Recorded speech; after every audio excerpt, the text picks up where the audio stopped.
చూస్తే హైదరాబాద్లో దారుణం వెలికి చూసింది. తనకున్న ప్రాణాంతక వ్యాధిని వందల మంది మహిళలకు అంటగట్టాడు ఓ శాడిస్ట్. కేరళకు చెందిన జేమ్స్ కొన్నేళ్ల క్రితం హైదరాబాద్కు వలస వచ్చాడు. మల్కాజ్గిరిలో నివాసం అంటూ ఆటో నడిపేవాడు. ఈ నేపథ్యంలో చెడు వ్యసనాలకు అలవాటు పడడంతో ప్రాణాంతక వ్యాధి సోకింది. అప్పటి నుంచి తనకున్న వ్యాధిని వందల మందికి విస్తరించాలనుకున్నాడు. లైంగిక సంబంధాల ద్వారా మహిళలకు వ్యాధి విస్తరించడం మొదలుపెట్టాడు. ఒక్కరూ ఇద్దరూ కాదు, ఏడాదిలో ఏకంగా 300 మంది మహిళలకు జేమ్స్ మాయ మాటలతో నమ్మించి లోబర్చుకున్నాడు.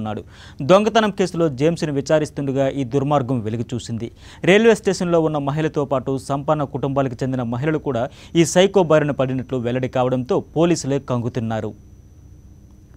ఫ్రెండ్స్ రూమ్లోనే కార్డ్స్ పోయిన తర్వాత వాళ్ళ కీ అక్కడ పెట్టడంతో చూసి అదే కీ అతను తీసుకొని పోయిన తర్వాత మళ్ళీ వాళ్ళ ఇంట్లో వైఫ్ కూడా ఎంప్లాయీ, అతను బయటికి పోయిన చూసి హస్బెండ్ బయటికి పోయిన చూసి అదే కీ తీసుకొని ఆ తాళం రాకపోతే తాళం ఇరగొట్టు లోపలికి వెళ్ళి బీరువాలో ఉన్న ఒక చైన్ తీసుకెళ్ళడం జరిగింది. ఆ చైన్ పోయిన తర్వాత ఆ భార్యకు డౌట్ వచ్చి మా దగ్గర అప్లికేషన్ పెడితే మేము దాంట్లో వెరిఫై చేస్తే ఇతను మాకు పట్టుకోవడం జరిగింది. టైప్ లక్షణాలున్నాయి. ఎదుటి వ్యక్తిని నేను బాధపడుతున్నా వాడు కూడా బాధపడాలి అనే మెంటాలిటీ కలవాడు ఇతను. తర్వాత కూడా నేను చాలామందితో కలిశాను సార్ అని.